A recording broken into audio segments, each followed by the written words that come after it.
Okay, in this section, we're actually going to learn how to calculate volumes using what's called cylindrical shells. And so I'll let you read this. Go ahead and freeze the video and then read this paragraph. It kind of explains what we're going to do, but I'm going to just go ahead and jump into it and show you what we're going to do, because I think you'll understand it better once you see a picture. So basically, the shell method, I'm going to show you two. I'm going to show you shell method for revolving around a vertical line and the shell method for revolving around the horizontal line. So first we'll talk about a vertical line. So if we want to find the volume of a solid generated by revolving the region between the x-axis and a particular graph of a function about a vertical line x equal L, then we're going to do this. Now, so what we're going to do is we're going to take, so here we're going to, let me just show you this picture. We're going to take this region right here, and we're going to revolve this region around the y-axis. So we're going to revolve it around the y-axis. So basically what we'll get is we'll get, if you did a cross section, you would actually have a piece like that looked like this if you cut it in half, and then you would have a similar piece over here that would look the same as you have over here on this side. Okay, so that's what we're going to do. Now, so in other words, if you want to take this function right here, and here the function is square root of x, and then of course it says the function has to be greater than or equal to 0, which it is here, and then from A to B. Okay, so from A to B, so we got to go from, say, a certain point. So in this example, we're actually going to go from x equals 0 out to x equals 4. So that's the A to B that we're talking about there. All right, now I think the L there is a typo. So anyway, so the volume that we would get, the formula is 2 pi times the integral from A to B. So since we're going around the vertical axis, it would be from x equal A to x equal 4. Or I mean x equals 0 to x equal 4. And so we would want the shell radius. So we need the shell radius. So the radius of our shell and then the height of our shell. Okay, so now let me show you how we're going to find the shell radius and the shell height. So let's go ahead and go to my picture here. So we're going to take the region bounded by the graph y equals square root of x, the x-axis, and x equal 4. So that would be this curve, the x-axis, and then the line y equal 4. So that gives me this blue shaded region right here. And we're going to revolve that around the y-axis, and we're going to find the volume of the solid that's generated. Okay, so we know the formula. The volume is 2 pi from A to B, shell radius times shell height, dx. Okay, now we already know A to B is just from x equals 0 to x equals 4. Now you need to understand that I just drew one shell here, but actually you have to understand that there's actually a shell for every vertical line that I could draw here. So for every vertical line that I can draw from x equals 0 out to x equals 4, you would get a shell, and then basically what the integral does is it adds up the volumes of all those shells. And then by adding up the volumes of all those shells gives us the volume of the region. Okay, so we need the shell radius. Okay, well the shell radius here is just going to be x, because we're integrating with respect to x. So we know that, like, if our shell is touching here, then the distance there over to the y-axis, that's just going to be x. So our shell radius is x. Now our shell height. Well, our shell height changes, but it's going to be y equals square root of x, because the distance from here to here is just the distance up to this curve, and this curve is defined to be, as a function of x, to be square root of x. So no matter where our shells are, if our shells are here, y is still square root of x. If our shells over here, the y is still square root of x. If our shells over here, the y is still square root of x. So the shell height is just that distance from here up to the shell. So if you want to look at it here where the shell, I've got the shell drawn, the height would be from here up to the curve, and that's square root of x. So finally we have 2 pi times the integral from 0 to 4 x times square root of x dx. That's the hard part. Integrating this is the easy part. Setting up the integral is the hard part. So anyway, you can integrate this. 2 pi times the integral from 0 to 4 x to the 3 halves, and then you use the power rule, then evaluate it from 0 to 4, and I got a volume of 128 pi over 5. Okay, now if you want to do a practice problem, freeze the video and copy this problem down, and then give that one a try, because that one's very similar to the one that I just did.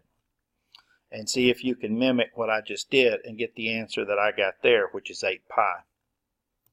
Okay, now this time I'm going to take the region that's enclosed by the x-axis and this parabola, and I'm going to revolve it around the line x equal -1. So I'm still revolving around a vertical axis.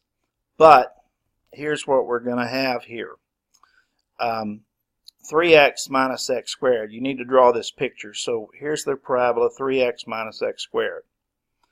And we're going to revolve it around the line x equal -1. So this line is actually the line here, x equal -1. Okay, now I want you to look at this little red line that I drew here. If we were revolving this around the y-axis, that red line would just be y equal x. But we're actually revolving around, sorry, I drew that wrong, just a second here. That is the y-axis. There we go. Okay, so there we go. So if we were revolving around the y-axis, then the radius would be, the radius of my shell would simply be just x. But I'm revolving 1 unit farther over here to the left. So I'm actually, that should be there. So x equal -1 is here. So since I'm revolving around a line that's 1 unit to the left of the y-axis, then I actually have to add that 1 unit to my radius. So that's how I got the radius of x plus 1. So my shell radius is x plus 1. Now, my shell height, that's the easy part, because my shells are going to, they're always going to have a height. So whether my shell is here, or here, or here, or here, or here, or here, or here, wherever, the height is always going to go up to that function. So the shell height is always going to be this. So now, using the formula, the volume would be 2 pi, and we take the shell radius, x plus 1, times the shell height, which is 3x minus x squared. And now, where did we integrate from? Well, I kind of gave you a hint right there when I drew those vertical lines. You're integrating from here. The shells are going to go from here all the way over to here, and that's x equal 3. So our shells are going to go from x equals 0 over to x equal 3. Okay? Because that's where that would cross the x-axis, would be at 0 and 3. Alright, so we would integrate from 0 to 3. And then I'll leave you to complete the algebra there and the calculus that's required. And your volume is 45 halves times pi.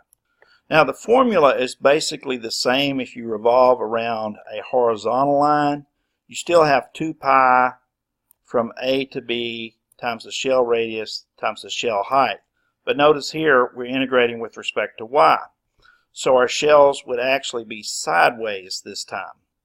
So here if I have a region bounded by the graph y equals square root of x, which is this blue curve, and the line x equal 4, which is, this vertical line right here, and the x-axis, if I revolve this around the x-axis, in other words, revolve it in this direction, okay, well then my shells would be a little bit different. So here's a typical shell, and notice here that the height, I'm sorry, not the height, but the radius of this shell is from here up to here. And that radius is just going to be the y value. So that's just going to be y.